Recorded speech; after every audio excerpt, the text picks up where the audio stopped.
بساط دنیا الٹ رہی ہے، حسین اور پائیدار نقشے جہان نو کے ابھر رہے ہیں، بدل رہا ہے نظام کہنا۔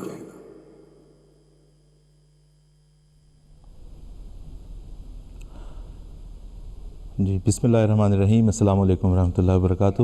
ناظرین، ہم پروگرام عصر حاضر کے ساتھ ایک مرتبہ پھر آج آپ کی خدمت میں حاضر ہیں۔ ہمارے پروگرام میں پچھلے جو سلسلہ چل رہا ہے گفتگو کا، اسی کو آج جاری رکھیں گے۔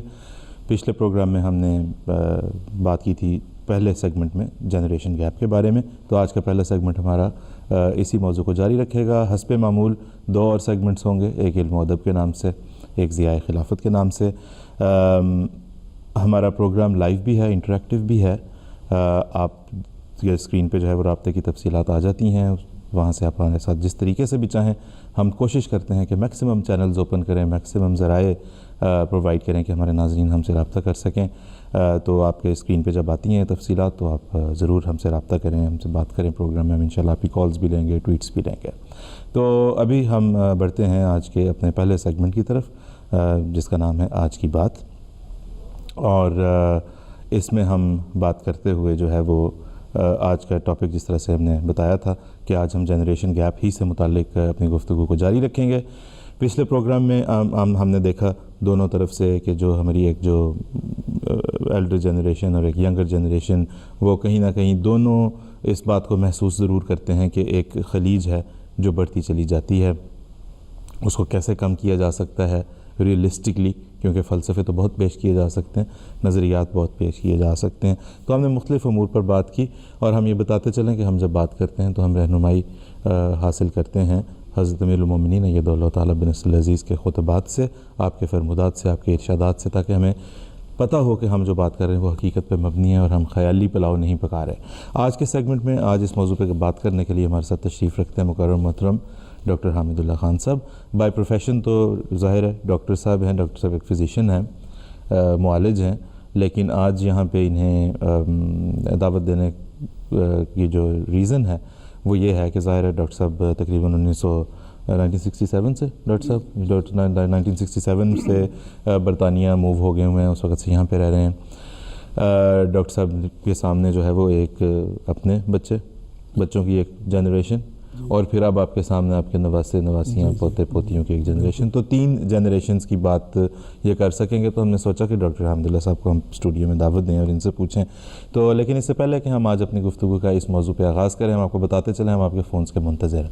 ہماری کوشش ہے، خواہش ہے کہ آج کے پروگرام میں ہم زیادہ ٹائم نکال سکیں اپنے ناظرین سے براہ راست بات کرنے کے لیے۔ آپ جس بھی جنریشن سے تعلق رکھتے ہیں، آپ اس مسئلے کو کیسے دیکھتے ہیں؟ کمیونیکیشن، ایک دوسرے سے رابطہ، ایک دوسرے سے افہام اور ایک دوسرے سے تفہیم، کہاں پر اس کے اندر جو ہے وہ کوئی رکھنا ہے جسے دور کرنا ضروری ہے؟ آپ ہم سے رابطہ کر سکتے ہیں، فون کر سکتے ہیں۔ اس سے پہلے کہ ہم آج اپنی گفتگو کو آغاز کریں، ہم ایک ویڈیو پیکج دیکھتے ہیں اور پھر وہاں سے آگے بڑھیں گے۔ کپڑوں کی خریداری ہو یا گاڑی کی فروخت، دوستوں سے گفتگو یا خبروں کی معلومات، آج کے اس جدید دور کی ترقی کے باعث یہ سب کچھ بآسانی گھر بیٹھے ہو سکتا ہے۔ یوں معلوم ہوتا ہے کہ اب ٹیکنالوجی کے بنا انسان کی زندگی بہت مشکل ہے، اور آج کل کی نسل انسانی ایک آن لائن جنریشن بن گئی ہے۔ اس نئے زمانے کی ترقیات کے استعمال میں نوجوان نسل پیش ہے، جو کہ کمپیوٹر سکرینز کے سامنے وقت گزارتے ہوئے بڑی ہو رہی ہے۔ جدید تحقیقات سے معلوم ہوا ہے کہ 10 سال کی عمر کے آدھے سے زائد بچے سوشل میڈیا استعمال کرتے ہیں۔ آج کل کے معاشرے میں بڑوں اور چھوٹوں میں اس کے باعث دوری بڑھ رہی ہے۔ اس کی کیا وجہ ہے؟ کیا بات بچوں کو اپنے والدین کے ساتھ گھلنے ملنے سے روک رہی ہے؟ کیا ہماری نئی نسل اپنے آپ تک محدود ہوتی چلی جا رہی ہے؟ جی ڈاکٹر صاحب، یہ بھی ہم نے ایک ویڈیو پیکج دیکھا ہے، اس میں ہم نے دیکھا یہ دونوں نسلوں میں ایک بعد، ایک تھوڑی سی دوری، ایک دوسرے کو سمجھنے میں دقت۔ کیا آپ کے سامنے جس طرح آپ نے 3 جنریشنز دیکھی، آپ کیسے دیکھتے ہیں اس مسئلے کو؟ کہاں ہے وہ مسئلہ جو ایک دوسرے سے کمیونیکیٹ کرنے میں روک بنتا ہے؟ میرے ذاتی تجربے میں، میرے خیال میں زیادہ ذمہ داری ماں باپ پہ پڑتی ہے، کیونکہ گھر کا ماحول کتنا اسلامی ہے، اس پہ بچوں کے ساتھ کتنا وقت گزارا جا رہا ہے، کیونکہ آج کل کی دنیا میں خاص کر ویسٹ میں رہتے ہوئے یہ بہت ضروری ہے کہ ہم بچوں کو اپنے ساتھ چلائیں، ان کی جو عادات سکنات ہیں ان کا نظر بھی رکھیں اور ساتھ اس میں انٹرسٹ بھی لیں، خواہ اسکول کے کام ہیں یا دوسرے ہیں۔ اس طرح ان کی جو نمازیں ہیں اور دوسری جماعت کے ساتھ تعلق ہے، خلیفہ وقت کے ساتھ ایک زندہ تعلق پیدا کرنے کی کوشش کریں۔ تو میرے تجربے میں تو اللہ کے فضل سے یہ گر جو ہے بڑا کامیاب۔ بالکل، یہ مطلب جو ہے وہ آپس میں بات کرنی ضروری ہے، بہت ضروری۔ تھوڑی سی اچھی بات ڈاکٹر صاحب یہ کی آپ نے، ہم آج کے پروگرام میں چاہ بھی یہی رہے تھے، کیونکہ پچھلے پروگرام کے بعد ہمیں کچھ ہمارے نوجوان نسل کی طرف سے جو ٹویٹس ملیں اور جو ویسے انہوں نے رابطہ کیا، اس سے محسوس یہ ہوتا تھا کہ انہیں یہ محسوس ہوتا ہے کہ نوجوان نسل کے مسائل کی بات کرتے ہوئے شاید صرف انہیں ہر بات کا مورد الزام ٹھہرایا جاتا ہے کہ جی یہ آن لائن، جس طرح بھی ہم نے بات کی کہ کہا جاتا ہے جی آن لائن جنریشن بن گئی ہے، یہ اپنا زیادہ وقت جو ہے وہ کمپیوٹر اسکرینس کے سامنے بیٹھ کے گزار رہے ہیں۔ لیکن آپ نہیں سمجھتے ڈاکٹر صاحب کہ پیرنٹس کو بھی یہ دیکھنا اور سوچنا ضروری ہے ان کے لیے بھی کہ آخر ایسا کیوں ہے، کیا وجہ ہے؟ جب تک آپ انہیں انوالو اپنے ساتھ نہیں کریں گے تو کس میٹر میں کریں گے؟ کیونکہ ڈاکٹر صاحب لوگ بہت مصروف ہیں، باپ صبح اسے کام پہ جاتا ہے، شام کو واپس آتا ہے، ماں جو ہے وہ صبح سے لے کے جو ہے وہ روٹی تھپنے سے لے کے تو گھر کے برتن دھونے اور جھاڑو بہارو کرنے سے لے کے وہ اتنی چڑچڑ آ جاتی ہے کہ وہ ویسے بات سننے کو تیار نہیں، تو پھر کیسے کیا جائے؟ اس کے لیے بہرحال وقت نکالنا پڑے گا اور ضروری ہے، کیونکہ بغیر اس کے آپ کے بچوں کے ساتھ رابطہ نہیں ہو سکتا، وہ جو پیار محبت کی فضا جو ہے وہ نہیں پیدا ہو سکتی۔ تو ٹھیک ہے، مصروفیت اپنی جگہ ہے، لیکن آپ کو کہیں نہ کہیں وقت پہ، ویکینڈز پہ یا جو بھی ہے وہ اپنی فیملی کے ساتھ وقت گزارنا ہوگا، ان کو باہر لے جانا ہوگا، ان کی جو دلچسپیاں ہیں اس میں حصہ لینا ہوگا، یا کم از کم کچھ اظہار کرنا ہوگا کہ آپ بھی بالکل ڈل نہیں ہیں، کرنٹ افیئر کے ساتھ آپ جو ہے تو آپ بھی جان رہے ہیں کیا ہو رہا ہے دنیا میں۔ لیکن ساتھ ہی ساتھ یہ بھی دیکھنا ہے کہ مغرب کی جو غلط اثرات ہیں، کلچر ہے، ان سے کیسے بچا جائے، اور اسلامی جو ہماری اپنی کلچر ہے وہ بہرحال مغرب کے اس سے کئی لحاظ سے بہتر ہے۔ تو ایک ہمیں بجائے اس کے کہ ہم ایک انفیریٹی کمپلیکس میں چلے جائیں، ہمیں یہ دماغ میں رکھنا چاہیے اور بچوں کو یہ بتانا چاہیے کہ جو اسلام ہے یا اسلام کی جو تعلیم ہے وہ مغرب کی تعلیم میں بہت ہی اعلیٰ ہے اور سپیریئر ہے۔ تو جب یہ چیز ان کے ذہن میں آ جائے گی تو اللہ سے کچھ تھوڑا سا میرے خیال بیلنس کی بھی ضرورت ہے۔ جی مثلا مغرب کی جہاں تک تعلیم ہے تو دیکھیں اس میں تو لوگ بڑے ذوق و شوق سے مغرب میں پڑھنے کے لیے آتے ہیں، جہاں تک دنیاوی تعلیم کی بات ہے، جہاں تک ان کی ترقی کی بات ہے، جہاں تک ان کی اچھی عادات ہیں، وقت کی پابندی ہے، زندگی میں عام ایک سوشل ڈسپلن ہے، مطلب کیو کو جمپ کرنا جو ہے وہ ایک نہایت بڑا اخلاقی جرم تقریباً سمجھا جاتا ہے۔ تو یہ اچھی باتیں بھی ہیں جو یہاں پہ موجود ہیں، لیکن اس کے ساتھ اگر امتزاج، اگر اس میں یہ جس طرح آپ بتا رہے ہیں کہ اسلامی تعلیم بھی اس میں اس کے ساتھ دی جائے۔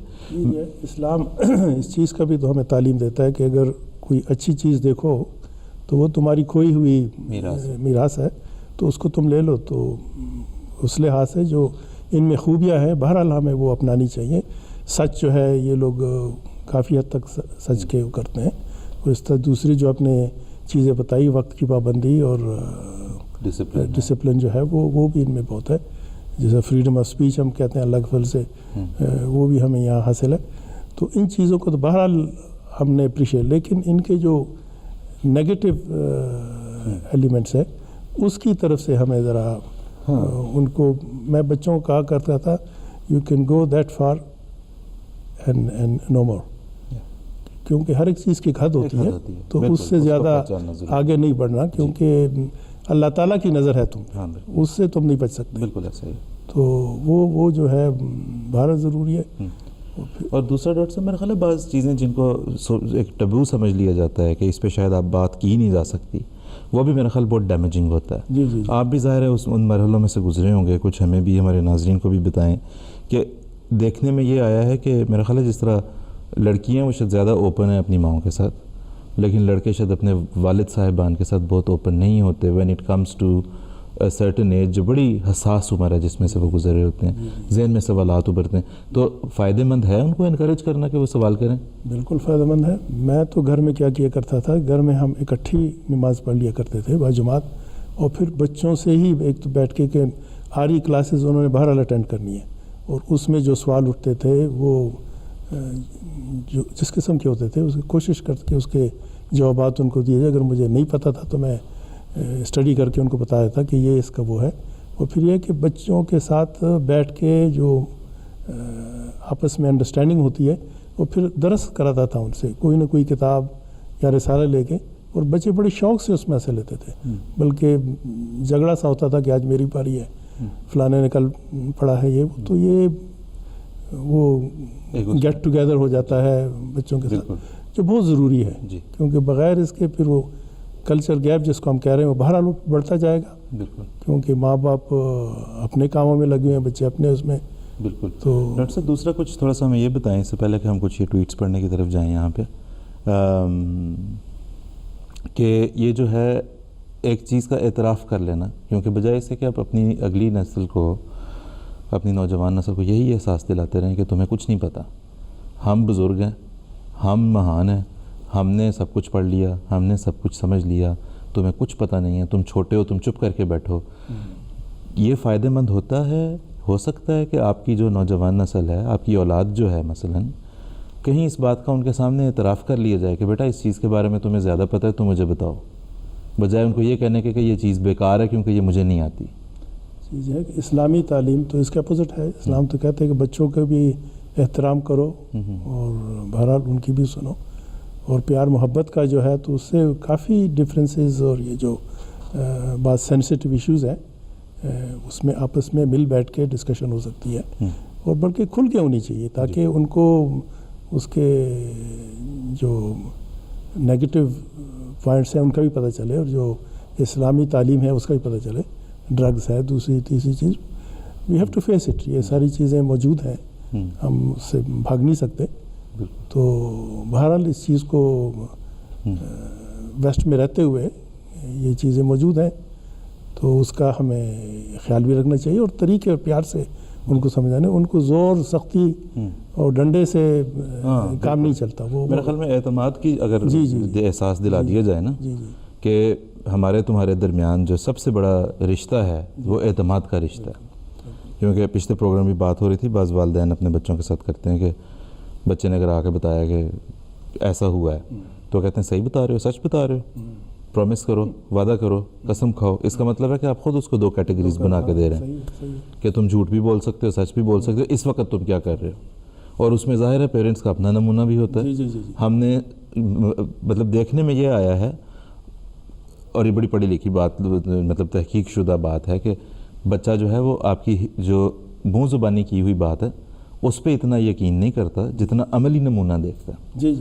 مثلاً یہ کہ بچے کو لاکھ بتاتے رہیں کہ بیٹا کسی کے پیٹھ پیچھے بات نہیں کرتے، لیکن عملاً اس نے یہ دیکھا ہے کہ جو ہی ہم خالہ کے گھر سے نکلے ہیں دعوت کھا کے، تو گاڑی میں بیٹھتے ساتھ امی ابو نے وہ باتیں کی ہیں کہ دیکھے تو منہ کیسے بنے ہوئے تھے، بات کرنی آتی نہیں سیدھی طرح، یہ نہیں. تو وہ یہ دیکھ رہا ہے کہ جو کہی ہوئی بات ہے وہ ایک طرف، جو عملاً آپ دکھا رہے ہیں اصل میں کرنے کے قابل وہ کام ہے. تو میرے خیال میں وہ جو ایک ہے نا، ہم خود کیا سکھاتے ہیں، عملی نمونہ، میرے خیال سیلف ڈسپلن بھی ضروری ہے. ماں باپ یا دوسرے بڑے جو رشتہ دار ہیں، بہرحال ان کا عملی نمونہ جو ہے بچوں کے لیے کسی بھی ملک میں وہ بہت ضروری ہے. کیونکہ بغیر انہوں نے ماں باپ کو ہی دیکھنا ہے. اگر وہ گھر بیٹھے ہوئے ہیں اور فون بج گیا اور بچے نے اٹھایا، کہیں کہ کہہ دو کہ نہیں ہے گھر میں، تو نیچرلی ہم انکریج کر رہے ہیں ان کو کہ تم جھوٹ بولو.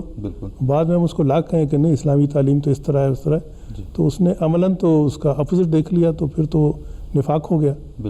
تو اس طرح دوسری چیزیں ہیں. اگر ہم اپنے خود نماز میں کمزوریاں ہیں یا چندے میں کمزوریاں ہیں یا جماعتی دوسرے کاموں میں اگر ہم خود سستی دکھا رہے ہیں، تو بچوں سے کیسے ایکسپیکٹ کر سکتے ہیں کہ وہ اس میں ایکسل کریں.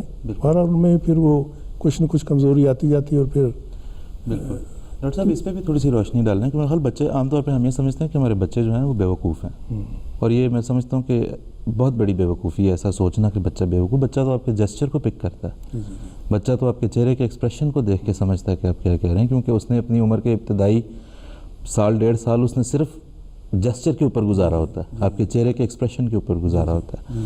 تو اس میں میرا خیال وہ یہ بھی دیکھتا ہے کہ آپ کس چیز سے خوش ہوتے ہیں ایکچولی, اور آپ اس کو لاکھ کہتے رہیں کہ جی دینی تعلیم حاصل کیا کرو, قرآن پڑھا کرو, یہ کیا کرو, لیکن عملاً وہ یہ دیکھ رہا ہے کہ آپ ٹیوشن کی بات آتی ہے تو آپ میتھمیٹکس کے لیے ٹیوشن دلوائیں گے, آپ کیمسٹری کے لیے ٹیوشن دلوائیں گے, آپ 11+ کے لیے ٹیوشن دلوائیں گے, لیکن آپ نے کبھی یہ نہیں سوچا کہ مجھے اگر مسیح علیہ السلام کی کتب سمجھ نہیں آئیں تو میں اپنے بچے کو کسی ایسے آدمی کے پاس بھیج دوں جو انہیں سمجھتا ہو. تو یہ اعتراف میرا خیال ہے کہیں پہ ڈاکٹر سے ضروری ہے, اس پہ روشنی ڈالیں کہ ہمیں بڑی جنریشن کے طور پہ بہت ساری چیزیں نہیں آتی ہوں گی, ہمیں کہیں پہ مدد لینی پڑے گی. اعتراف بچوں کے سامنے کرنے کوئی حرج ہے یہ مان لینے میں کہ یہ مجھے نہیں آتا؟ بالکل نہیں, بالکل نہیں. اگر کوئی کمی ہے تو بتانا چاہیے کہ بھئی مجھے علم نہیں ہے, میں پتہ کر لیتا ہوں اس کے بارے میں, پھر آپ کو بتا دوں گا. بالکل. تو اور بچوں کے ساتھ شیئر کرنی چاہیے یہ اس قسم کی چیزیں. بالکل. اور ان کے ساتھ بجائے اس کی کہ سختی کی جائے, پیار محبت سے اگر میں کہتا ہوں سمجھایا جائے تو یہی اس کا حل ہے. اور بہرحال پھر دعا جو ہے جو ہمیں سکھائی جاتی ہے, بغیر دعا کے اور اللہ کے فضل سے یہ ساری چیزیں ناممکن ہے. جی.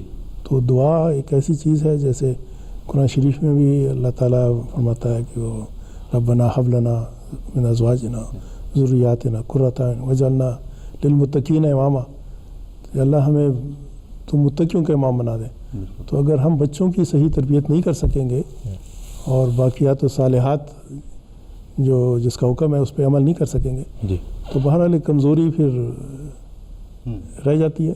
بالکل. تو لیکن سختی نہیں کر سکتے اس میں, یعنی مسجد جانے پہ اس ایک ان میں اس طرح کا وہ پیدا کرنا ہے کہ وہ شوق سے کریں. جی. اللہ تعالیٰ سے ایک تعلق, ایک زندہ تعلق, وہ اسی کہیے کہ گھر میں اگر ماحول اچھا ہو, ایک گھر ایک جنت نظیر ہو, تو وہی پھر ریفلیکٹ کرتا ہے کہ گھر میں اب ان کو کمزوریاں ہم میں خود ہیں, تو پھر اس کا اثر ایسا ہی ہوتا ہے. پھر بعد میں بڑے ہو کے افسوس آتا ہے پھر کہ کیا ہو گیا. بالکل ایسا and then it's too late.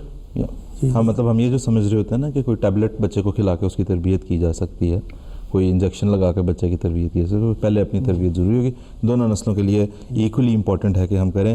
ناظرین, جس طرح آج ابھی گفتگو ہو رہی ہے, ڈاکٹر حمید اللہ خان سے ہمارے ساتھ ہیں, ان کے سامنے ان کے پاس تجربہ ہے 2 نسلوں کے ساتھ ڈیل کرنے کا. اپنے بچوں کو دیکھا, اپنے نواسے پوتوں پوتیوں کو پلتے پڑھتے دیکھ رہے ہیں اس معاشرے میں کہ آج کل تو گلوبل ولیج ہے, ایک سا معاشرہ تقریباً بن گیا ہر جگہ پہ. یہی بات سامنے آئی ہے, ٹویٹس جتنی ہمیں آتی ہیں, جتنے پیرنٹس کی طرف ہمیں کامنٹس آئے ہیں, جتنے نوجوانوں کی طرف سے ہمیں کامنٹس آئے ہیں, اس کا لب لباب یہ ہے کہ ایک تو یہ کہ آپس میں کمیونیکیٹ کریں, دوسری بات یہ کہ اپنے تعلق کو اپنے بچوں کے ساتھ جتنا صاف ستھرا رکھ سکتے ہیں رکھیں, اس کو کنٹامینیٹ نہ ہونے دیں, اس کو جھوٹ اور منافقت سے کنٹامینیٹ نہ ہونے دیں کہ ہمارے والد صاحب یا ہماری والدہ کہتے تو کچھ ہیں کرتے کچھ اور ہیں. یہ سب سے خطرناک بات ہے. دوسری بات یہ کہ اپنے بچوں پر اعتماد کریں لیکن اپنی آنکھوں کو کھلا رکھیں. کیوں جی ڈاکٹر صاحب, ایک میں آنا رہی درمیان راستہ, یو نیڈ ٹو نو, آپ کو الرٹ ہونا پڑے گا. اس ماحول میں بچے اکثریت سچ ہی بولتے ہیں. بالکل. بلکہ ہمارے بڑوں سے زیادہ ان کو سچ کی عادت ہے. جی بالکل. تو یہ مس ٹرسٹ کرنا, جی ایک قسم کو ان کو انکریج کرنا ہے کہ تم بھی بالکل کر سکتے ہو اس طرح کا. بالکل بالکل. اچھا ڈاکٹر صاحب, ہمارے ساتھ مسز طارق ہیں پاکستان سے, ٹیلی فون لائن پہ, ہم ان سے ذرا بات کرتے ہیں, دیکھتے ہیں. مسز طارق صاحبہ, السلام علیکم ورحمۃ اللہ.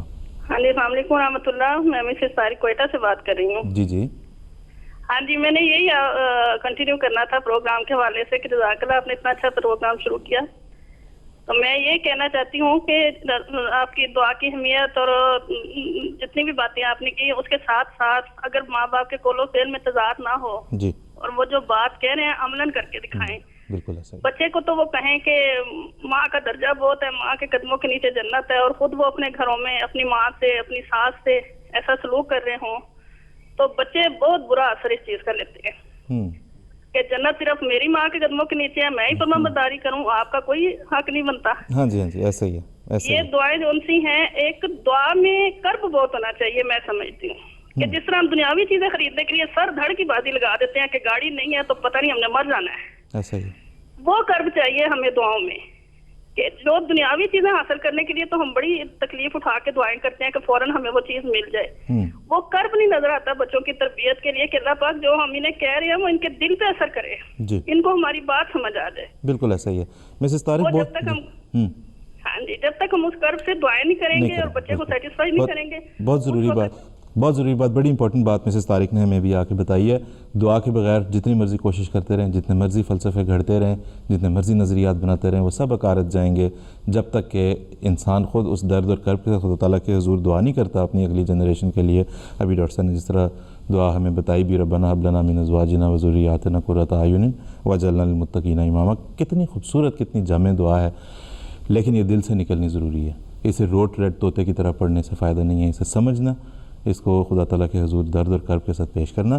دوسرا مسز طارق جو کہہ رہی ہیں کہ والدین کا نمونہ, اس سے زیادہ امپورٹنٹ بات یہ ہے کہ آپ ان کو یہ بتائیں بچوں کو. ڈاکٹر صاحب کیا ہے کہ اگر بچوں کو بتایا جائے کہ بھی دیکھو میں بھی ایک کمزور آدمی ہوں, نمونہ اس زمانے میں ایک ہی آدمی ہے جو خدا کا چنیدہ ہے, صرف وہ ہے جس سے نمونہ بنایا جا سکتا ہے. کمزوریاں میرے اندر بھی ہیں, کمزوریاں تمہاری ماں کے اندر بھی ہیں, تعلق پیدا کریں, اس سے ذاتی تعلق پیدا کریں. اور وہاں اگر ذاتی تعلق پیدا ہو جاتا ہے تو وہ جو ایک کنیکشن جو فائر وائر جو ہے وہ پھر انسان کے اندر کیا تبدیلیاں پیدا کرتی ہے.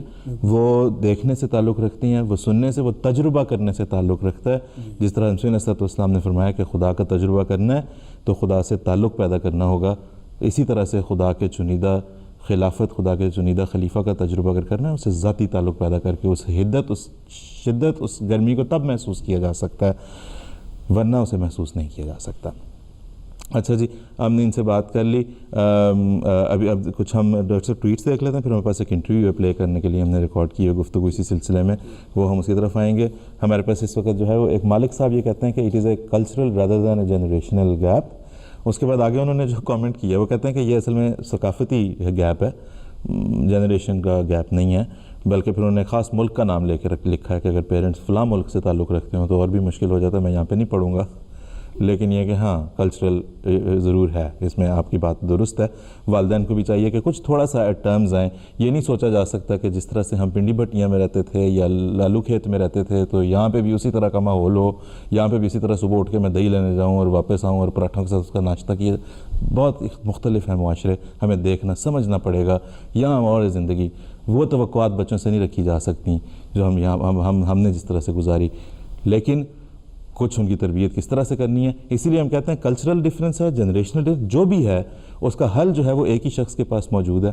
اس کی کہی بات کو سننا ضروری ہے. حضرت خلیفۃ المسیح کی بات کو کہی ہوئی بات کو سننا ضروری ہے, تبھی یہ سارے گیپس ہیں اوور کم کیے جا سکتے ہیں. مدیہ اٹھوال صاحبہ بڑی باقاعدگی سے ٹویٹس کرتی ہیں, communication is the only thing that can reduce generation gap. رابطہ آپس میں, بالکل درست آپ کہہ رہی ہیں جی. ایک چیز میں سب بتانا بھول گئے کہ آج کل اللہ کے فضل سے MTA کا جو اللہ نے ہمیں انعام دیا ہے, بالکل اس کے ساتھ اگر بچوں کو اٹیچ کر لیں اور اس طرح ہمارے جو alislam.org دوسری تو کافی کچھ سیکھ بھی سکتے ہیں, اور بہرحال جماعت کے ساتھ اٹیچمنٹ ان کی بڑھ سکتی ہے. بالکل ایسا ہی ہے. مطلب یہ ایک ایسا اللہ تعالیٰ کی نعمت, جس سے بھی ڈاکٹر صاحب نے بتایا کہ بچوں کو اس کے ساتھ ایسوسیٹ کریں کسی طرح سے, یہ عادت پیدا کریں ان کے اندر کہ اور کچھ دیکھیں نہ دیکھیں, ان کو حضور کے خطبے کا وقت ضرور پتہ ہونا چاہیے. اور اگر حضور کی کوئی کلاس ہے یا حضور کا کوئی پروگرام ہے وہ کس وقت آتا ہے, یہ گھروں میں میرا خیال ہے یہ ہاؤس ہولڈ ٹاک ہونی چاہیے. جی بالکل, کہ آج حضرت صاحب کا کون سا خطاب کتنے بجے آنے والا ہے. جی اور کیا فرمایا, بچوں کو یہ لگے کہ آپ لک فارورڈ کرتے ہیں. بالکل, اگر بچوں کو یہی لگے گا کہ آپ سارا وقت اس چیز کو لک فارورڈ کرتے ہیں کہ آج فلانے ڈرامے کی قسط نمبر 540ویں آنی ہے اور وہ مس نہ ہو جائے کیونکہ میں نے 539 دیکھی ہیں, تو بچے کو پتہ کہ آپ کے نزدیک وقت کی کیا قدر قیمت ہے. تو ہاؤس ہولڈ ٹاک یہ ہونی چاہیے کہ حضرت صاحب کا کون سا خطاب کتنے بجے آنا ہے, اور آپ کے اندر وہ تڑپ ہونی چاہیے. جس طرح ڈراموں کی قسطوں کے لیے انسان اٹھ کے بھاگتا ہے, وہ تو ایک بہت ہی نیگیٹو اپروچ ہے. وقت کی قدر قیمت بچوں کو پتہ چلتی ہے آپ کے نزدیک کیا ہے.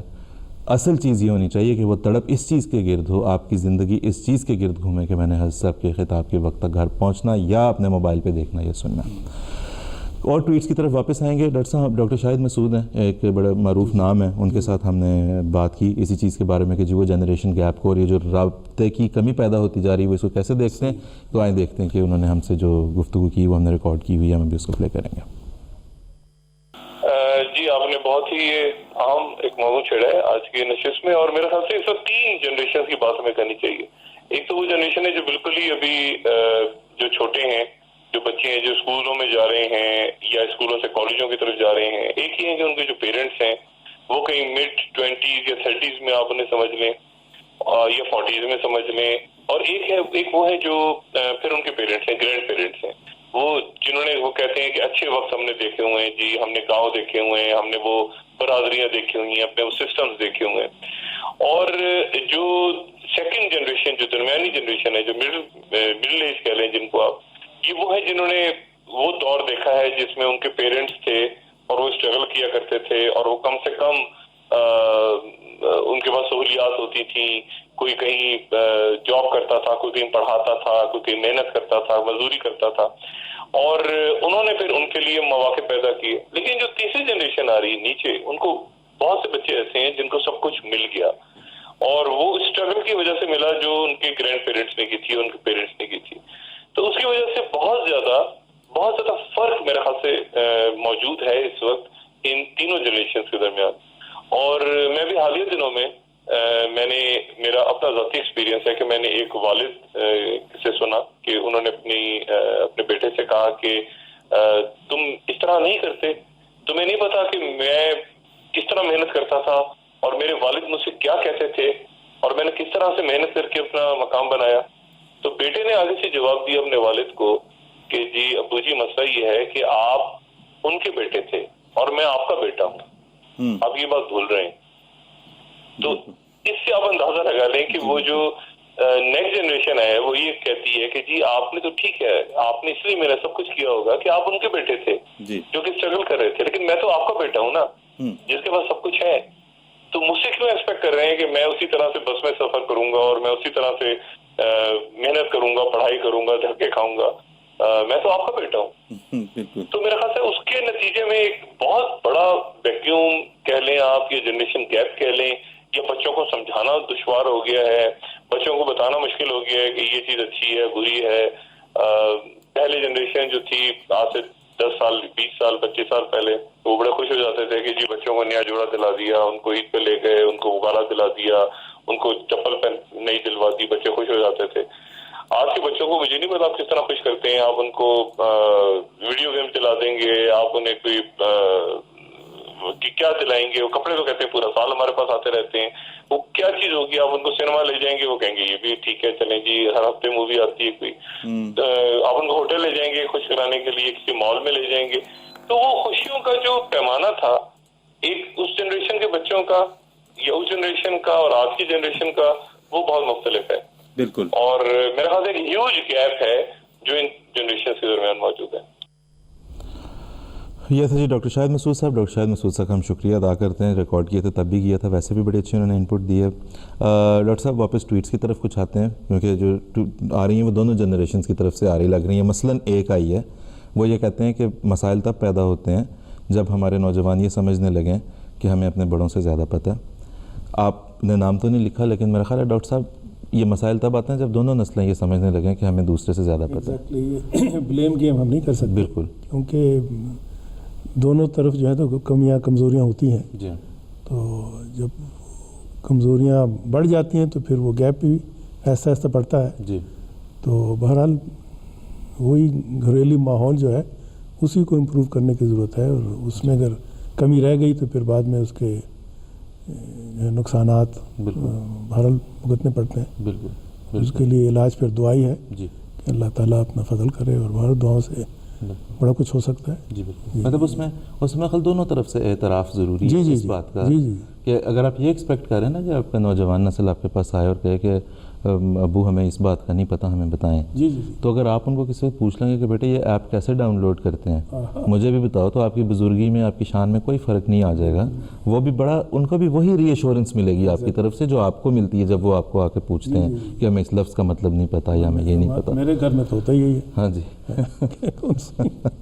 بالکل ایسا ہی ہے، مطلب جب خاص طور پہ بہت ساری چیزیں ایپس کے اوپر چل رہی ہیں تو مطلب آپ کو اپنی جو ہے بتا، اور ڈاکٹر صاحب ایسے بتاتے چلیں ماشاء اللہ ڈاکٹر صاحب نے یہاں پہ اس وقت ڈاکٹر صاحب کے بیٹے ہیں ڈاکٹر حماد خان صاحب، وہ نائب صدر خدام الحمدیہ کے، ڈاکٹر داؤد صاحب ہیں وہ بھی اچھے کوالیفائی، ڈاکٹر صاحب حماد صاحب ایسے فزیشین بھی ہیں، داؤد صاحب جو ہیں وہ از اے کوالیفائڈ سولیسیٹر اللہ کے فضل سے، پھر آگے اگلی نسل جو آ رہی ہے وہ بھی الحمدللہ ماشاء اللہ اچھے پڑھ لکھ رہے ہیں، نواسیاں پوتے پوتیاں آپ کے ماشاء اللہ ڈاکٹر صاحب۔ تو اسی لیے ہم نے جو آج بات بھی کی وہ اس کی وجہ یہی تھی ڈاکٹر صاحب سے بات کرنے کی کہ ہمیں یہ اس کے لیے اصل جو چیز ہے دیکھنے والی وہ یہ ہے ڈاکٹر صاحب کہ اچھی تربیت اور اچھا رابطہ اپنی نئی نسل کے ساتھ رکھنے کے لیے کوئی سرخاب کے پر لگے نہیں ہوتے، کسی کے سینگ اگے نہیں ہوتے، وہ عام انسانوں کی طرح صرف تھوڑا سا توجہ اس بات کے اوپر دے رہے ہوتے ہیں، اس بات کا درد رکھ رہے ہوتے ہیں کہ ہم ایسا کیا کریں کہ ہم اپنی نسل کے ساتھ، نئی نسل کے ساتھ کمیونیکیٹ کر سکیں.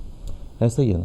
بالکل صحیح ہے، لیکن پھر اہمیت دعا کی آ جاتی ہے جی، کہ بغیر دعا کے اور اللہ کے فضل کے ممکن نہیں ہے. بالکل. آپ اپنی پرسنل جتنی بھی کوشش کر لیں جی. ٹھیک ہے، لیکن اور دعا کا پہلو جی. نہ ہو ساتھ میں. اور دوسرا یہ کہ ان کو وہ راستہ دکھائیں جس طرف جو ہے وہ مطلب فی زمانہ ایک آدمی ہے، اس آدمی کے ساتھ جو ہے وہ مضبوط تعلق پیدا کرو، تبھی تم کسی فلاح کی طرف جا سکتے ہو. یہ اصل بات ہے، اور وہ تب ہو سکے گا جب آپ کی نئی نسل کو آپ کے دل میں خلیفۃ المسیح کے لیے محبت اور تڑپ اور ذاتی تعلق نظر آئے گا، ورنہ اس کے بغیر جو ہے وہ الا ماشاءاللہ مشکل ہو جاتا ہے. اس لیے خود پیدا کرنا ہمارے لیے ضروری ہے. ہم سب اپنے آپ کو شامل کر کے، ہم کوئی نہیں ہے کہ یہاں بیٹھ کے کسی کو کوئی نصیحت کریں، ہم سب اسی طرح سے ایک درجے پہ رہتے ہوئے ہم حضرت خلیفۃ المسیح کے ساتھ ایک زندہ تعلق پیدا کرنے کے متمنی ہیں. ہمیں ہونا چاہیے تاکہ ہماری اگلی نسل بھی اس کو دیکھ سکے اور سبق حاصل کر سکے. اللہ تعالیٰ میں اس کی توفیق دے. سید اویس صاحب یو کے سے. السلام علیکم سید اویس صاحب. اللہ وبرکاتہ. السلام. میں یہ عرض کرنا چاہتا تھا کہ ہمارا جب میں نے کچھ تھوڑا سا اس کنٹریز میں، ویسٹرن کنٹریز میں جب پرابلمز ہوتی ہیں جی، وہ یہ ہے کہ بچے جب اسکول جاتے ہیں صبح 8-9 بجے نکلتے ہیں، پھر وہ 4 بجے تک اسکول میں، یونیورسٹی میں اور اپنی ایسی ایریا میں رہتے ہیں جہاں پر پروفیسر، جہاں پر جو اسکول کے ٹیچر، جہاں پہ ان کے کھانے والے دینے والے، ان کے الفاظ، ان کے جو پولائٹنس ہے وہ اتنی پیاری ہوتی ہے کہ وہ بچہ 8 گھنٹے اس ماحول میں رہتا ہے، باتیں کر رہا ہے، سب کچھ کر رہا ہے. 4 بجے وہ واپس آتا ہے بیچارہ. گھر آیا، آتے ہی گھر میں جو بھی ہے، مجھے نہیں پتا کوئی بھی ہے کیا ہے، وہ آپ کو کہتا ہے اٹھے بہ، پنجابی میں کہہ لیا. اور اس کا جو الفاظ ہیں جو وہ یوز کر رہے ہیں وہ بچہ یہ سمجھتا ہے کہ بڑا ہارش ہے. حالانکہ پیار سے کہہ رہے ہیں، لیکن اس کو جو ہے نا سارا دن 8 گھنٹے 9 گھنٹے کو بڑی مزیدار باتیں سن رہا ہے. آتے ہی گھر میں اس کو ایک بڑا عجیب سا ماحول لگتا ہے. بالکل. کہ اتنی زور سے بات کی ہے، اتنی میں آرام سے سن رہا ہوں. آتے ہی گھر میں انہوں نے مجھے کہا پانی پی، کھانا کھایا کہ نہیں، تو نے یہ کیا کہ نہیں. پوچھیں پہلے ہی آتے ہی کہ آپ کو اسکول میں کوئی پرابلم تو نہیں ہوئی، آپ کو کسی بچے نے تنگ تو نہیں کیا، آپ کی پڑھائی میں کیا تھا، آپ کو کوئی پرابلم تو نہیں ہوئی. چھوٹی چھوٹی باتیں، 2-3 منٹ کی باتیں پوچھ لیں ان سے. پھر سب سے بڑی بات یہ ہے کہ پوچھنا یہ ہے کہ کیا نماز پڑھی کہ نہیں. بالکل. آج کل اسکولوں میں نماز کا سسٹم ہے. پھر یہ کہ آتے ہی اگر وہ ایسا آج کل تو وقت ہو گیا ہے، آپ اس کو نماز کے لیے کہیں. میرے گھر میں 5 وقت کی نماز ہوتی ہے، میں 3 وقت کی نماز نہیں پڑھتا. جس طرح کلیون سے رابطے سے بات ہوئی تھی کہ گھر میں کتنی نمازیں پڑھتے ہیں، اس نے جواب دیا 3 نمازیں پڑھتے ہیں. جب گھر میں 3 نمازیں پڑھیں گے تو 3 ہی کہے گا بچہ. بالکل. تو آپ بالکل ٹھیک ہے اویس صاحب، آپ کا پوائنٹ ہم نے آن بورڈ لیا، سنا، بہت اچھی آپ نے بات کی ہے. یقیناً بچہ کمپیئر کرتا ہے کہ یونیورسٹی میں پروفیسر، ٹیچر، پڑھا لکھا طبقہ تو اس طرح سے بات کرتا ہے. جو ہی میں گھر آتا ہوں تو ایک آدمی مونچھوں کو تاؤ دیتا ہوا جو ہے وہ مجھے جھڑکنے ڈانٹنے لگ جاتا ہے بغیر کسی وجہ کے.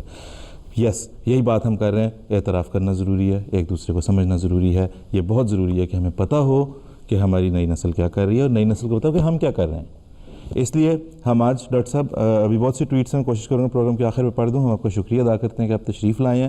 آج کے سیگمنٹ کو ہم کلوز کریں گے. ایک انگریزی زبان کا ایک مقولہ ہے کہ by the time you think your father was right you have a son who thinks you are wrong.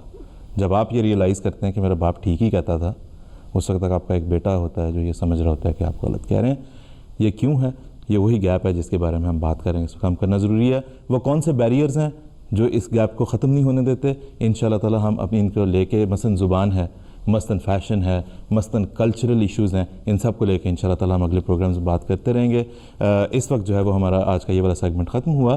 ہم اس وقت اب اپنے اگلے دوسرے سیگمنٹ کی طرف چلتے ہیں جس کا نام ہے علم و ادب، اور جس میں ہم جماعت کے وسیع خزانے میں سے کوئی ایک کتاب، کوئی ایک تحریر لے کے آتے ہیں اور اس کا تعارف پیش کرتے ہیں. یہ جناب دوسرا سیگمنٹ ہے. اگر لو تھرڈ دکھا دیں، بتا دیں ہمارے ناظرین کو کہ ہم اس وقت علم و ادب کے سیگمنٹ میں جا رہے ہیں. اور اس میں ہم آج بات کریں گے۔ اس سے پہلے کہ ہم اپنی بات کی طرف بڑھیں، ہم ایک ویڈیو رپورٹ دیکھتے ہیں اور اس کے بعد ویڈیو پیکج دیکھتے ہیں اور پھر آگے چلیں گے۔ کوئی دن نہیں گزرتا جس میں اسلام اور جہاد کے نام پر تشدد خبروں کی سرخی نہیں بنتا۔ خود کو مسلمان کہنے والے غیر مسلم کے خلاف تو جہاد کا نعرہ بلند کرتے ہی ہیں، مگر تعجب ہے کہ مسلمانوں کے خلاف بھی جہاد کا اعلان کر دیتے ہیں۔ دہشت گردی کو جہاد کا نام دے کر اسلام بدنام کیا جا رہا ہے۔ بہت لمبے عرصے سے نام نہاد علماء اپنے مقاصد کی خاطر اسلام اور جہاد کا تصور غلط طور پر پیش کرتے چلے آ رہے ہیں۔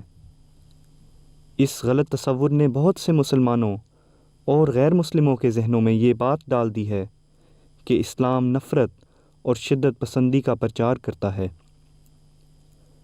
ایسے حالات میں بہت سے لوگ اسلام کا درد محسوس کرتے ہوئے اسلام کی درست تعلیم کی تلاش میں ہیں۔ حضرت مسیح موعود علیہ السلام تشریف لائے اور امت کے مسائل کا حل بتایا اور غلط تصورات کو دور فرمایا، اور آپ کے بعد آپ کے خلفاء نے آپ کا کام جاری رکھا۔ حضرت خلیفۃ المسیح الرابع رحمہ اللہ نے جہاد اور قتل مرتد اور اسلام کے نام پر کیے جانے والے تشدد پر تفصیل سے اپنی کتاب مذہب کے نام پر خون میں روشنی ڈالی، اور اس کا رد فرماتے ہوئے اسلام کی خوبصورت تعلیم کو اجاگر کیا۔ آج اس کتاب کا تعارف۔ ناظرین، آج اس کتاب کا تعارف پیش کرنے کے لیے تشریف رکھتے ہیں مکرم محترم نصیر احمد قمر صاحب۔ نصیر قمر صاحب، آپ ہمیں بتائیں، ہماری گفتگو آپ سن رہے ہیں، ہمارے جو پچھلے سیگمنٹ میں چلی ہے نوجوان نسل سے متعلق ہم بات کر رہے ہیں، جنریشن گیپ سے متعلق بات کر رہے ہیں۔ فی زمانہ اگر ہم امت مسلمہ کے حوالے سے بات کریں تو ایک بہت خطرناک ٹرینڈ جو نوجوان نسل کے حوالے سے پایا جاتا ہے، چونکہ ذہن کمزور ہوتے ہیں، آرام سے انہیں مولڈ کیا جا سکتا ہے، انہیں ریڈیکلائزیشن کی طرف لے کے جایا جا رہا ہے، انہیں تشدد کی طرف لے کے جایا جا رہا ہے۔ ایسے میں کتنی بڑی نعمت ہے کہ جماعت احمدیہ کے پاس جو لٹریچر ہے، اور جماعت احمدیہ کے پاس سب سے پہلے تو خلافت کی شکل میں جو ایک زندہ نمونہ موجود ہے، وہ اسلام کی نہایت پرامن تعلیم جو ہے وہ اپنی نوجوان نسل کو دیتا ہے۔ مذہب کے نام پر خون کیا ہے اور یہ کیسے اس ریڈیکلائزیشن سے دور لے کے جانے والا اور اسلام کی خوبصورت تعلیم کے قریب لے کے آنے والا مقالہ ہے؟ صاحب، جس طرح آپ نے کہا ہے کہ یہ اس وقت جو عالم اسلام کی حالت ہے وہ بہت ہی تکلیف دہ ہے۔ حضرت امیر المومنین ایدہ اللہ تعالیٰ بنصر العزیز بار بار اپنے خطبات میں، خطابات میں اس کا تجزیہ بھی کر رہے ہیں اور اس کی وجوہات پر بھی روشنی ڈالتے ہیں، اور جماعت کو خاص طور پہ امت مسلمہ کے لیے، عالم اسلام کے لیے دعاؤں کی بھی تحریک فرماتے ہیں۔ اور جیسے کہ پیچھے بھی پہلے بھی بات ہوتی رہی، اس زمانے میں جو اسلام کو بدنام کرنے کے لیے اور اسلام کے نام پر ظلم ستم جو دنیا میں ہو رہے ہیں، اس میں ایک بہت بڑی وجہ اسلام سے متعلق یہ تصور پیدا کیا گیا ہے کہ یہ جہاد اور جہاد سے مراد دہشت گردی کی تعلیم دیتا ہے۔ جہاد کا تصور بگاڑا، جہاد کو لازمی قرار دیا اور جہاد کا تصور بگاڑا اور اس کو ایک ظالمانہ فعل کر بنا دیا، اور اسلام اور حضرت صلی اللہ علیہ وسلم کی ایسی تصویر کشی کی گئی ہے کہ گویا آپ کے ایک ہاتھ میں تو قرآن تھا اور ایک ہاتھ میں تلوار تھی۔ اور یہ وہ بات ہے جس کو آپ دیکھیں کہ اس زمانے میں حضرت اقدس مسیح موعود علیہ السلام نے خاص طور پر قرآن مجید، احادیث نبویہ کی روشنی میں بتایا کہ یہ انتہائی ظالمانہ حرکت ہے، اور اس کے ذمہ دار دونوں ہیں، اسلام کے مخالف متعصب مستشرقین بھی اور اسلام کے نادان دوست، یعنی وہ ملا جو اسلامی تعلیمات سے ناواقف ہیں اور مغرب کی پیروی میں وہ اسلام کے اوپر یہ الزام کرتے چلے جا رہے ہیں اور اس کا پرچار کرتے چلے جا رہے ہیں۔ حضرت مسیح موعود علیہ السلام نے یہ بتایا کہ مجھے تو جب اللہ تعالیٰ نے یہ بھیجا ہے تو آن نے فرمایا تھا کہ وہ آ کے جہاد کو یعنی جہاد کی اس صورت کو جو قتال کی صورت میں ہے موقوف کرے گا، کیونکہ اس وقت دوسرے رنگ میں اسلام پر حملے ہو رہے ہوں گے، اور جہاد کی اصل حقیقت کو آپ نے اپنی کتب میں واضح فرمایا۔ لیکن یہ جو جماعت کے مخالفین تھے، یہ ایک طرف تو مسیح موعود علیہ السلام اور آپ کی جماعت پر یہ الزام دھرتے ہیں کہ یہ جہاد کے منکر، اور خود ان کا اپنا یہ حال ہے کہ وہ جہاد کے نام پر فساد کرنے کی تعلیم لوگوں کو دے رہے تھے۔ یہ جو کتاب ہے مذہب کے نام پر خون، یہ حضرت صاحبزادہ مرزا طاہر احمد صاحب نے، بعد میں اللہ تعالیٰ نے آپ کو عمر سے خلافت پر فائز فرمایا، حضرت خلیفۃ المسیح رابع رحمہ اللہ، آپ نے 1953 کے جو پاکستان کے حالات تھے اس کے پس منظر میں یہ تالیف فرمائی تھی۔ اس زمانے میں پاکستان میں فرقہ واریت کے جو کڑوے بیج بوئے گئے تھے اس کی جھاڑیاں بڑی کثرت سے پھیلیں، اور نہ صرف پاکستان بلکہ اب تو بہت سارے دیگر ممالک میں بھی یہ جو فرقہ واریت کا بیج ہے وہ بڑھ چکا ہے۔ اس کا تجزیہ حضرت صاحب نے اس کتاب میں فرمایا ہے، اور بالخصوص مولانا سید ابوالعلا مودودی صاحب کے نظریات کا تجزیہ فرمایا ہے کہ آپ نے یہ نظریات کہاں سے لیے، اور در حقیقت مودودی صاحب کہ یہ جو آپ نے بڑے دلائل کے ساتھ یہ ثابت فرمایا ہے کہ یہ جو جبر اور تشدد کا نظریہ ہے یہ ہرگز اسلامی نہیں، اسلام ہرگز دہشت گردی کی تعلیم نہیں دیتا۔ یہ بات جو مودودی صاحب نے کہی کہ جہاں وسلم پہلے تو واعظ اور تلقین سے کام لیتے رہے، لیکن جب اس میں ناکامی ہو گئی تو آپ نے تلوار ہاتھ میں پکڑی اور دلوں کے زنگ دور ہونے شروع ہوئے، یہ بات دراصل اسلام کے معاند مستشرقین نے کی ہوئی ہے۔ اور وہاں سے لے کے ڈوزی ہے، جارج سیل ہے، سمتھ ہے، اور پادری فنڈر ہے، اور بہت سارے لوگ جو اسلام کے مخالف تھے، ایگزیکٹلی وہی الفاظ مودودی صاحب نے اپنی کتاب الجہاد فی الاسلام میں اور دیگر لٹریچر میں استعمال کیے ہیں۔ تو حضرت صاحب نے بڑے قوی دلائل کے ساتھ قرآن سے، حدیث سے، عقل سے، حضرت صلی اللہ علیہ وسلم کے اسوہ حسنہ سے، تاریخ انبیاء سے، خود ان کے اپنے بیانات کے تضادات سے یہ ثابت فرمایا ہے کہ یہ نہایت ہی بھیانک اور گنونا الزام ہے حضرت صلی اللہ علیہ وسلم پر، نہایت ہی خطرناک اور ظالمانہ بیان ہے اسلام سے متعلق، اور اسلام کی صورت بگاڑ دی ہے، اور اسی کی آج جو ہے وہ بھگت رہے ہیں نتائج کہ ساری دنیا میں، اور ان کتابوں کے ترجمے کر کے عربی میں، انگریزی میں ساری دنیا میں پھیلائے گئے ہیں، اور اس میں پھر وہ طاقتیں بھی اس کے پس پردہ شامل تھیں جو اسلام کے مخالف ہیں، اور انہوں نے اس کے ذریعے سے مسلمانوں کو بانٹا، تقسیم کیا، آپس میں ان کے خون بہائے، اور یہ سلسلہ چلتا چلا جا رہا ہے۔ بالکل ایسا ہی ہے نصیر کون صاحب، جیسے یہ آپ نے بتایا 1953 میں جو جماعت کی مخالفت ہوئی ہے تو اس کے تناظر میں لکھی گئی ایک بڑی یہاں پہ اچھی اور دلچسپ بات اس کے نتیجے میں سامنے آتی ہے جو آپ ابھی بتا رہے ہیں کہ جس دور میں جماعت احمدیہ کی مخالفت شدت اختیار کرتی رہی ہے اس کے نتیجے میں اللہ کے فضل سے ایک تو روحانی اعتبار سے جماعت احمدیہ کو بڑی تقویت ملتی رہی، لیکن ایسا لٹریچر سامنے آتا رہا ہے اس دور میں، جس طرح مثلاً 34 کے حالات میں ہم دیکھتے ہیں تو تحریک جدید ہے، حضور کے خطبات ہیں اس کے سلسلے میں، اور بہت کچھ لکھا گیا کیا گیا اس زمانے میں، انقلابی تبدیلی، انقلابی ترقی۔ پھر 53 کے حالات میں 53 پہ جو منیر انکوائری رپورٹ آئی ہے وہ بھی ایک ماسٹر پیس آف لٹریچر ہے۔ مطلب طارق علی جو مظہر علی خان جو تھے ویو پوائنٹ والے اور پاکستان ٹائمز والے صحافی، ان کے بڑے وہ بھی تجزیہ کار مشہور یہاں پہ ہیں طارق علی، وہ یہ کہتے ہیں کہ the best document ever to be produced in the judicial history of Pakistan and maybe the last one۔ نہ ایسا لکھا گیا نہ ایسا لکھا گیا، تو اس میں کیسے جو ہے وہ دیکھیں ایک یہ بھی نظر آتا ہے کہ ہم پہ جب حملہ ہوتا ہے تو ہم اسی طرح جواب نہیں دیتے کہ ہم بھی تلوار اٹھا لیں، بلکہ ہم لکھی پڑی بات کے ساتھ جو ہے وہ قرآن کی تعلیم کو پیش کرتے ہیں۔ تو اٹ مسٹ ہیو ہیلپڈ، غیر بھی جب دیکھتے ہیں نا، اس میں اس منیر انکوائری کے بھی بعض حوالے حضور نے کوٹ کیے ہیں، اور بہت ٹھوس دلائل کے ساتھ اس جبر اور تشدد کے نظریے کو جو اسلام اور حضرت صلی اللہ علیہ وسلم پر لگایا جاتا ہے، اور بدقسمتی سے سو کالڈ علماء کی طرف سے، علماء اسلام کی طرف سے یہ باتیں بیان کی جاتی ہیں، جن کو پڑھیں اور مستشرقین اور معاندین اسلام کے بیانات کو سامنے رکھیں تو فرق کرنا مشکل ہے کہ کون ہے ان میں سے اسلام کے حق میں اسلام کا عالم ہے اور کون اسلام کا دشمن ہے، اتنی ان میں مشابہت ہے۔ تو بڑے دلائل کے ساتھ اس بات کو کھولا ہے، اور اس لیے کہ یہ کام حضرت مسیح موعود علیہ الصلوۃ والسلام اور آپ کی جماعت کا ہی تھا۔ اور پھر عجیب، جیسا کہ میں نے عرض کیا کہ یہ سلسلہ ابھی تک چل رہا ہے، بالکل ایسا ہی ہے، اور اس زمانے میں پھر یہی جہاد حضرت خلیفۃ المسیح الخامس سید اللہ بھی فرما رہے ہیں۔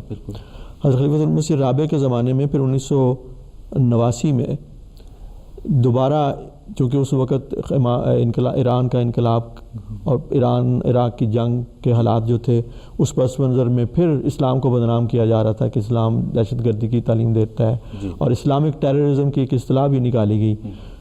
اس کی بنا پر پھر حضور نے اس کتاب میں اس وقت بعض ابواب کا اضافہ فرمایا، اس کی مزید وضاحت فرمائی، اس کا تجزیہ فرمایا سیاسی لحاظ سے، علمی عقلی ہر لحاظ سے، اور بتایا کہ یہ دشمنان اسلام کی سازش ہے جس میں بدقسمتی سے اسلام کے نادان دوست ملا بھی اس میں پورے کے پورے شامل ہو چکے ہیں۔ بالکل ایسا ہی ہے، اور نصیر صاحب اس سے ایک بڑی زبردست حقیقت جو سامنے آتی ہے، جس طرح ابھی آپ نے بتایا کہ یہ تو سلسلہ جاری ہے، حضرت صاحب حضرت خلیفۃ المسیح خامس سید اللہ تعالیٰ بن نصر العزیز تشریف لے جاتے ہیں مختلف مقامات پہ، بتاتے ہیں کہ اسلام کی تعلیم یہ نہیں یہ ہے، محمد رسول اللہ صلی اللہ علیہ وسلم کے اوپر جو تم نے الزام لگایا یہ بالکل غلط ہے، مستشرقین بعض کی طرف سے جو لگا ہے، جبکہ یہ لوگ جماعت احمدیہ کو کبھی یہودی کا، کبھی فلاں کا، کبھی کسی کا، کبھی انگریز کا ایجنٹ کہنے والے، یہ ان کے ایجنڈے کو سرو کر رہے ہیں اس طرح سے کہ ان کے لگائے ہوئے الزامات کو اسٹرینتھن کر رہے ہیں، طاقت دے رہے ہیں، تقویت دے رہے ہیں کہ ہاں تم جو کہتے ہو کہ رسول اللہ صلی اللہ علیہ وسلم تلوار اٹھا لی جب تبلیغ سے بات نہ بن پڑی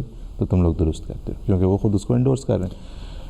اور میرے خیال میں یہ ضروری جو مودودیت کو خاص طور پہ اس میں کیا گیا کیونکہ اس کی بیسس کے اوپر امت مسلمہ میں بہت جگہوں کے اوپر جو ہے وہ بہت جگہوں پہ وہی خیالات انہوں نے بڑی آمدن اور بڑی پلاننگ کے ساتھ پھیلائے ہیں، اور اس وقت بھی آپ پاکستان میں بھی اور دوسرے ملکوں میں بھی دیکھ لیجئے، یہ جو جبر کے ساتھ اقتدار کا حصول اور اس کے ذریعے سے گویا ہم اسلام کو دنیا پر غالب کریں گے، یہ وہی فلسفی ہے جو مودودی صاحب نے پیش کی، اور جو دراصل مودودی صاحب کی بھی نہیں ہے، جیسے کہ میں نے عرض کیا اسلام کے دشمن مستشرقین علماء کی ہے، وہاں سے انہوں نے اشتراکی نظریے کو اپنایا ہے، وہی پالیسی اپنائی ہے، لیکن چونکہ مسلمان بھی تھے اس لیے بیچ بیچ میں اپنے ہی بیان کے خلاف باتیں بھی کر جاتے ہیں، لیکن عام آدمی کے لیے یہ ممکن نہیں ہے کہ وہ گہری نظر سے ان کے اس دجل کو پکڑ سکے۔ اس کتاب میں حضرت صاحب نے بڑی وضاحت کے ساتھ کھول کھول کر اس کو پیش فرمایا ہے، اور اس طرح سے ان کی حقیقت کو دنیا کے سامنے رکھا ہے اور اسلام کے حسین اور خوبصورت چہرے کو دنیا میں پیش کیا ہے۔ یہی جہاد ہے جو آج بھی جاری ہے، اور اسی کے تسلسل میں جماعت کا لٹریچر، خلفاء کے ارشادات اور خطابات ہیں۔ تو میں یہ عرض کرنا چاہتا ہوں کہ اس کے کتاب کے تراجم بھی بہت ساری زبانوں میں ہو چکے ہیں، اردو اور انگریزی میں تو ہے ہی، اس کے علاوہ عربی میں، رشین میں، جرمن میں، اسپینش میں، انڈونیشین میں، بنگلہ میں، بہت ساری زبانوں میں اس کے ترجمے ہو چکے ہیں، اور یہ کتابیں اویلیبل ہیں۔ ہمیں چاہیے کہ خود بھی پڑھیں، جس زبان کے بھی جاننے والے ہیں ان دلائل سے واقف ہوں، اور ہمارے نوجوان، ہماری جماعت کے افراد پھر دوسروں کو بھی یہ بتائیں کہ وہ اسلام جو آج عراق میں آئیسس کے نام کی طرف سے یا دوسروں کی طرف سے پیش کیا جا رہا ہے، یا پاکستان میں آج بھی مودودی اگر نام سے نہیں تو کسی اور نام سے طاقت کے ذریعے سے مسلمانوں پر غلبہ، حکومت پر غلبہ، اقتدار پر غلبہ اور اسلام کو دنیا میں غالب کرنے کے جو خیالات ہیں، ہرگز اسلام کی دوستی نہیں، اسلام کی بہت گہری دشمنی۔ بہت شکریہ نصیر قمر صاحب، جزاک اللہ، آپ تشریف لائے۔ ناظرین، جس طرح بھی نصیر قمر صاحب نے بتایا، کتاب جو ہے وہ کتابی شکل میں بھی ہمارے مختلف بک سٹالز پہ اویلیبل ہوتی ہے، انٹرنیٹ کے اوپر الاسلام پہ جائیں تو اویلیبل ہے۔ اس کا سب سے بڑا فائدہ ہے کہ اس کو سب سے پہلے تو خود ہمیں پڑھنا چاہیے، پھر اگر کسی اور کو، غیر کو پڑھنے کے لیے دینی ہے تو اس کا اگر کتاب نہیں بھی فزیکلی اویلیبل ہوتی تو لنک دے سکتے ہیں، آپ کم از کم بتا سکتے ہیں، وہ وہاں پہ جا کے اس کو پڑھ کے اندازہ کر سکتا ہے کہ فی زمانہ اگر اسلام کی خوبصورت تعلیم کو سے کوئی روشناس کراتا ہے تو جماعت احمدیہ کے علاوہ اور کوئی نہیں ہے۔ نصیر قمر صاحب کا بہت شکریہ۔ ناظرین، اب ہم اپنے پروگرام کے آخری سیگمنٹ کی طرف چلتے ہیں۔ ضیاء خلافت ہمارے پروگرام کے آخری سیگمنٹ کا نام ہے، اور اس میں ہم خلافت کی انگنت برکات کا جو ایک سورج ہے اس کی کسی ایک کرن سے اقتصاب فیض کرنے کی کوشش کرتے ہیں۔ سب سے پہلے ایک ویڈیو پیکج اور پھر ہم واپس اپنے اسٹوڈیو میں آتے ہیں۔ ایسے دور میں جب کہ معاشرے کی ضروریات بڑھتی چلی جا رہی ہیں اور نوجوانوں کو ہر لمحہ اہم فیصلوں سے گزرنا پڑتا ہے، ان کے لیے درست رہنمائی کی اہمیت واضح ہے۔ بے شمار راستے ہیں اور کسی ایک کو منتخب کرنا نہایت پیچیدہ امر ہے۔ بے شمار مسائل ہیں جن کا حل ڈھونڈنا بہت مشکل ہے۔ ایسے میں کسی ایسے رہنما کی ضرورت محسوس ہوتی ہے جو نئی نسل کے مسائل کو سمجھتا ہو اور ان کی درست راہ کی طرف رہنمائی کر سکتا ہو۔ بہت سے طلباء ایسے ہیں جو خلیفہ وقت کی طرف مڑتے ہیں اور اپنے مسائل کا حل پاتے ہیں۔ وہ دیکھتے ہیں کہ انہیں الہی تائید حاصل ہے اور یقین رکھتے ہیں کہ ان کا فیصلہ حکمت اور برکت سے پر ہے۔ حضرت خلیفۃ المسیح اپنے وقت کو بہت سے دیگر امور کے ساتھ ساتھ طلباء کی رہنمائی کے لیے صرف کرتے ہیں اور ان کی رہنمائی فرماتے ہیں تاکہ وہ اپنے لیے اور معاشرے کے لیے درست فیصلہ کر سکیں۔ کیا ہی خوش قسمت ہیں نئی نسل کے وہ لوگ جنہیں یہ عظیم الشان رہنمائی حاصل ہے۔ جی جناب، کیا ہی خوش قسمت ہیں نئی نسل کے وہ لوگ جنہیں اللہ کے فضل سے خلافت کی رہنمائی حاصل ہے، اور ایسی ہی نئی نسل سے تعلق رکھنے والے ایک نوجوان اس وقت ہمارے ساتھ اسٹوڈیو میں تشریف رکھتے ہیں، شاہ زیب احمد صاحب۔ شاہ زیب احمد صاحب آپ کو خوش آمدید کہتا ہوں پروگرام میں۔ شاہ زیب جو ہیں وہ مجلس خدام الاحمدیہ میں امور طلباء کے ڈپارٹمنٹ میں کام کرتے ہیں، اور آج ہم نے انہیں یہاں پہ دعوت دی ہے کہ وہ آ کے ہمیں کچھ اس موضوع کے بارے میں ہم سے شیئر کریں اپنے خیالات اور اپنے احساسات، کیونکہ ہمیں ہینڈز آن ایک جو اس کی فیل ہے، ایک جو تجربہ ہے، ایک جو مشاہدہ ہے، وہ ہمیں فرسٹ ہینڈ چاہیے تھا، تو ہم نے سوچا کہ ہم ایک ایسے نوجوان سے بات کرتے ہیں۔ شاہ زیب صاحب، سب سے پہلے تو ہمیں یہ بتائیں، آپ خود اور آپ نے اپنے ساتھی نوجوانوں کو کیسے دیکھا ہے کہ خلافت کی اس عظیم نعمت کو کس طرح سے وہ اسے اکتساب فیض کرتے ہیں ایز اسٹوڈنٹس؟ اگر ہم پرٹیکولرلی بات کریں، آپ کو پتہ ہے آج ہم اپنی نوجوان نسل کے حوالے سے بات کر رہے ہیں، کچھ آپ ہمیں بتائیں۔ السلام علیکم ورحمۃ اللہ صاحب۔ اس کے کافی طریقے ہیں فائدہ اٹھانے کے۔ سب سے اول یہ بات ہے کہ آپ حساب سے جا کے ملیں۔ حضور اقدس اپنے بے انتہا مصروف اسکیجول میں سے آپ کے لیے وقت نکالتے ہیں، اور یہ اس کی بے شمار مثالیں ہیں کہ جب حضور اقدس سید اللہ تعالیٰ بن نصر العزیز کے ساتھ ملاقات کر کے جو ان کی ہدایات ہیں ان پہ عمل کیا جائے تو بے انتہا فائدہ مند ہوتی ہے یہ بات۔ اور میں کہوں گا کہ اپنی پوری کوشش کریں کہ ان سے ملاقات کر کے وقت نکال کے ان سے مل کے آئیں، اور اگر آپ کے لیے مشکل ہے یہ کسی بھی وجہ سے تو ان کو آپ خط لکھ سکتے ہیں جی، اور خط میں بھی آپ کو اگر کوئی خاص سوال ہے اس کا آپ کو جواب آ جائے گا، اور اگر آپ کو کسی اپنے خاص اسٹیپ زندگی کے کسی اسٹیپ پہ آپ کو مدد چاہیے اس کے لیے آپ کو ہدایت مل جائے گی، اور اگر آپ وہ اس کے لیے بھی نہیں تو آپ دعا کے لیے لکھ سکتے ہیں۔ اور اس بات حضور اقدس کے جب میں بھی مثال کے طور پر جب دعا کے لیے خط لکھتا ہوں تو ایک بہت ہی پیار اور محبت بھری دعاؤں کا خط کا جواب واپس آتا ہے، اور اسی سے خالی بہت دل خوش ہو جاتا ہے۔ اور اگر آپ دعا نہیں لکھتے تو ایک ایسی خدا تعالیٰ کی رحمت اور فضل ہے ہمارے اوپر کہ اس کے باوجود پھر بھی ہم ان کی دعاؤں میں شامل ہیں۔ مثال کے طور پہ انہوں نے جو ابھی رمضان کا درس گزرا تھا اس کے اندر بھی دعاؤں میں حضور اقدس نے ورلڈ وائڈ احمدیہ مسلم جماعت کو دعاؤں کے لیے فرمایا کہ جو طلباء جن کے امتحان ہو چکے ہیں، جن کے ہو رہے ہیں، ان کے لیے بھی دعا کریں جی۔ اور میں سمجھتا ہوں کہ یہ بھی خلافت کی برکتوں میں شامل ہے یہ بات کہ اسٹوڈنٹس کے لیے ان کی مدد کے لیے ایک امور طلباء کا ڈپارٹمنٹ سیٹ اپ ہے جس میں ہر قسم کے ایشوز کے لیے ہم آپ کی مدد کے لیے حاضر ہیں، اور یہ ہر جگہ ہر ملک میں بالکل جہاں پہ ہے وہ بالکل جی بالکل جی۔ اور جو ایک اور بات میں کہنا چاہتا تھا کہ جو آپ نے پہلے بھی مینشن کیا تھا کہ وقف نو کلاسز جو چلڈرن کی ہوتی ہیں، خالی وقف نو بلکہ اسٹوڈنٹس کی کلاسز جو ایم ٹی اے پہ آتی ہیں ان پہ کافی سارے سوالات ایسے ہیں جو کہ ہر ایک اسٹوڈنٹ کے ذہن پہ اٹھتے ہیں بالکل، اور ان کے جوابات وہاں سے مل جاتے ہیں۔ تو یہ سارے بہت سارے طریقے ہیں حضور اقدس کی جو پریزنس ہے یہاں پہ اس کا فائدہ اٹھانے کے جی بالکل۔ اور دوسرا شاہ زیب صاحب، آپ نے تو ایز اے اسٹوڈنٹ دیکھا ہوگا، میں نے جو ہے وہ جس طرح بہت ساری کلاسوں میں مجھے یا تو وہاں پہ فزیکلی موجود تھا یا ٹی وی پہ جب دیکھی ہیں، تو جو ایک توجہ خاص طور پہ مطلب جیسے ہی کوئی طالب علم کہتا ہے کہ حضور میں یہ پڑھ رہا ہوں اور میں یہ کریں، کتنی توجہ کتنی کنسنٹریشن سے حضور پورا اسے ڈیٹیل پوچھتے ہیں، کہاں پڑھ رہے ہو، کس لیول پہ پڑھ رہے ہو، کہاں تک پہنچ گئے ہو، کیا ہو رہا ہے، اس کے آگے کیا ہوگا۔ آپ کو نہیں لگا، آپ لگتا ہوگا یقیناً آپ کو کہ کیا ہی کوئی والد، کیا ہی کوئی والدہ اتنی توجہ دیتا ہوگا؟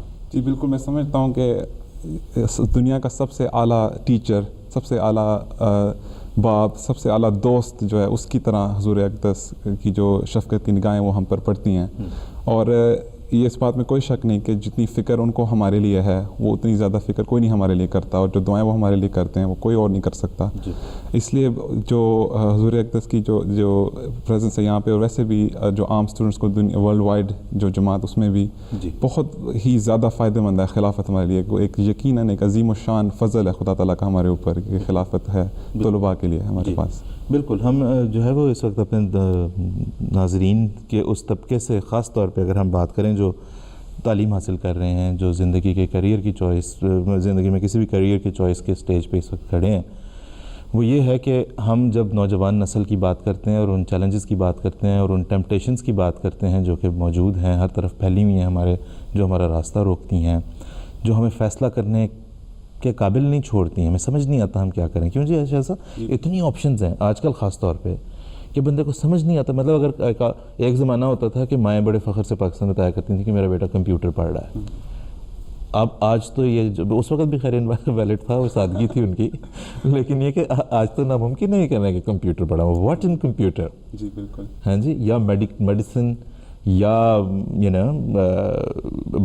سائنسز میں اتنی ڈیٹیلز ہیں کہ جس کی انتہا کوئی نہیں. ایچ اینڈ ایوری سنگل اتنی سب کیٹیگریز بنتی چلی گئی ہیں اور ان میں اسپیشلائزیشن کا دور ہے تو کتنا مشکل ہو جاتا ہے. لیکن آپ بھی اپنا تجربہ بتائیں. مثلا جس طرح بھی دیکھا، مثلا کسی ٹاپک کے اوپر ایک اسٹوڈنٹ اٹھ کے کھڑا ہوگا، میں تو یہ مطلب گواہی دے سکتا ہوں اس بات کی کہ کسی ٹاپک کے اوپر کوئی اسٹوڈنٹ اٹھ کے کھڑا ہوتا ہے اور کہتا ہے کہ حضور میں اس موضوع کے اوپر ریسرچ کر رہا ہوں. سب کو بالعموم اس سے زیادہ پتہ ہوتا ہے وہ کیا کر رہا ہے، وہ کدھر جا رہا ہے، وہ کس طرف کو جا رہا ہے. اس بات میں کوئی شک نہیں. اور یہ ایک ٹاپک پہ نہیں بلکہ کوئی بھی ٹاپک لے لیں، بالکل اس پہ حضور اقدس کی ایک خاص ایک گرپ ہوتی ہے اس ٹاپک کے اوپر، اور بہت گہرائی سے بہت گہرا اور بہت فائن علم ہوتا ہے حضور کو اس کے اوپر. اور نہ کہ حضور صرف یہ بتا سکتے ہیں کہ اس جو ریسرچ کیا یا جو ٹاپک اس کی لمیٹیشنز کیا ہیں، بلکہ یہ بھی بتا سکتے ہیں کہ آئندہ اس کو کہاں لے کے جایا جائے تو فائدہ مند ہوگا. اور یہ بات ہم نے بار بار دیکھی ہے کہ جب حضور اقدس کسی مثال کے طور پہ دورے پہ جاتے ہیں، امریکہ گئے تھے، آسٹریلیا، نیوزی لینڈ گئے تھے، تو وہاں پہ بھی حضور اقدس ریسرچ اسٹوڈنٹس اور یونیورسٹی اسٹوڈنٹس سے ملے اور انہوں نے پریزنٹیشنز کی. تو ان کو بھی حالانکہ بہت پی ایچ ڈی لیول کے اسٹوڈنٹس تھے، اس کے باوجود حضور کی ایک سمجھ اس کی ایک ایسی خاص تھی جو کہ ایک عام بندے کو نہیں سمجھ آتی. اور اس کے بعد ان اسٹوڈنٹس کو اور اس ٹاپک کے بارے میں بتاتے ہیں جن کو خود نہیں پتا تھا. بالکل. اس لیے جو حضور کا جو علم ہے وہ بہت گہرا ہے اور اس سے بہت فائدہ جو ہے اسٹوڈنٹس لیتے ہیں. صرف ایک فیلڈ میں نہیں بلکہ انجینئرنگ میں، سائنس میں، میتھس میں، کہیں بھی آپ سوچ لیں حضور کو آپ سے بہتر اس کے بارے میں آلریڈی پتہ ہوتا ہے. بالکل. اور دوسرا اس میں جو ایک خاص بات ہے جو اس کو ہر قسم کی ایڈوائس سے جو آپ کو زندگی میں کہیں کسی جگہ پہ مل سکتی ہے اس سے اس کو ممتاز کرتی ہے اور اونچا کرتی ہے، وہ یہ ہے کہ جو دعا کا پہلو ہے کہ ایک تو ہو گیا مشورہ اور رہنمائی، اور اس کے ساتھ ایک دعا اور ایک تڑپ اور یہ تمنا کہ کوئی احمدی طالب علم اس وجہ سے گھر نہ بیٹھ جائے کہ اس کے پاس وسائل نہیں تھے، اس کے پاس ذرائع نہیں تھے پڑھنے کے. اس کو ہر طرح سے فیسیلیٹیٹ کرنا کہ بچے پڑھو، کیا کرنا ہے. جی بالکل. بالکل. کوئی تنگی ہے، کوئی مشکل ہے، اس میں بھی جو ہے وہ کس طرح سے رہنمائی حضور کی طرف سے شامل حال ہوتی ہے. جی بالکل. آپ نے بات کی کہ حضور کی تمنا ہے یہ. جی آپ دیکھیں کہ گانا کے جلسے میں جب حضور گئے تھے گانا میں، تو انہوں نے اس میں فرمایا تھا کہ منیمم جو ٹارگیٹ ہے جو احمدی مسلم اسٹوڈنٹس کا ہونا چاہیے وہ ہونا چاہیے نوبل پرائز. اور اس کے لیے بہت لمبی دیر کے لیے بہت زیادہ محنت کرنی پڑتی ہے. اور خالی یہ حضور کی یہ خواہش نہیں بلکہ یقیناً اس بات کے لیے حضور دعا بھی کرتے ہیں. اور جیسا کہ میں نے پہلے مینشن کیا کہ ایک ایسی فکر ہے حضور کو جو کہ کسی اور کو نہیں. اور ہدایت جب دیتے ہیں تو اس کی کامیابی کے لیے یقیناً دعا بھی کرتے ہوں گے. بالکل. تو یقیناً یہ بہت باقیوں کی ایڈوائس سے بہت بڑھ کر ہے یہ حضور کی. بالکل. باقی کہاں جناب؟ جی بالکل. کچھ ایسا ہے ہی نہیں ان کے پاس، دوسروں کے پاس کچھ بھی نہیں ہے. احمدی طلباء سے ہم درخواست کرتے چلیں کہ ہم سب کے لیے یہ ہے، ہم سب کو اس کرنا چاہیے.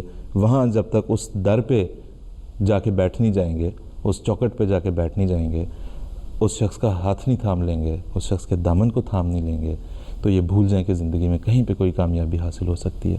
کتنی بڑی ترقی یافتہ ممالک، کتنی ترقی یافتہ اقوام آپ کے سامنے ہیں، کتنے دعوے کرنے والے جو ہے وہ دوسرے لوگ آپ کے سامنے، کتنے ہیں جنہیں کامیابی کا منہ دیکھنے کو ملتا ہے. کامیابی اگر حاصل کرنی ہے، اور کامیابی ہم شارٹ ٹرم کامیابی نہیں کہہ رہے کہ آپ گئے اور جا کے ڈگری لے کے آ گئے اور کہا کہ جی میں کامیاب. حضور جو بات کرتے ہیں وہ تو اقوام، اس قوم کی، اس امت کی کامیابی کی بات کرتے ہیں.